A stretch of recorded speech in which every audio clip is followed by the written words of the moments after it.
Now, after the Vietnam War, thousands of Hmong people found a new home here in Minnesota. Well, now a new exhibit celebrates the 40th anniversary of the Hmong migration to our state. Emma Roscoe takes us inside the Minnesota History Center to check it out. Welcome to We Are Hmong, Minnesota, and boy, are we. Some 4,000 people turned out on opening weekend here at the Minnesota History Center. Gangbusters exhibit, lots of folks just waiting for this. I'm joined by Wameng Moua, who helped curate this. And we're going to start with some traditional outfits of Hmong people. Right. Back in their homeland. Originally from China, migrated south and east to Vietnam and Laos. And this might be what? This is your typical, your typical everyday outfit that you'd wear to the farm. See, Emma, you'd be wearing a baby carrier like that if you were in Laos. Or in well, if it was that fancy, I wouldn't mind it one bit. Maybe 8 of them at a time, but okay. So here we have the Hmong man, outfit and their flintlock gun, and they got a carrier for their vegetables or their tools. We actually travel like 5 miles a day to our gardens, on foot, barefooted, basically. Sometimes it was a rugged life.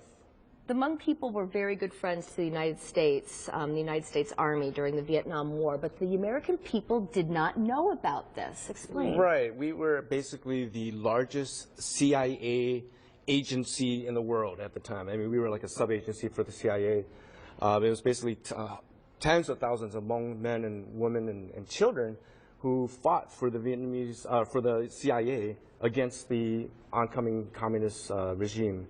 And so what we were able to dig up were actually the actual shells from Laos that were, dropped. That's an actual American uniform. And then we have a Lao royal uniform. After the Vietnam War, many Hmong make their way to the United States. These are just some items and artifacts that people brought with them, such a momentous change of life. How did so many Hmong end up here in the Twin Cities? Well, after long evaluation, we discovered really that, it's many, many things, but the main thing, I think, was that Minnesota really needed us.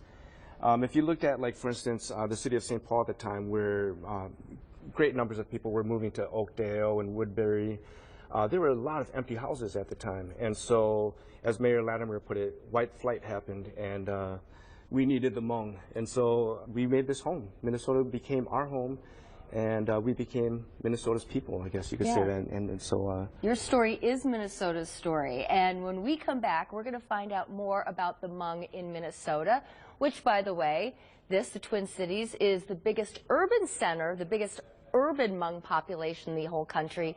California has more, but more dispersed. Little fun fact for you. We'll be back with more. Stick around. And there's so much to see. I was there on Sunday, and it's really incredible. So many personal stories and mementos of families. Yeah. All the papers, whether the passports or the airline tickets.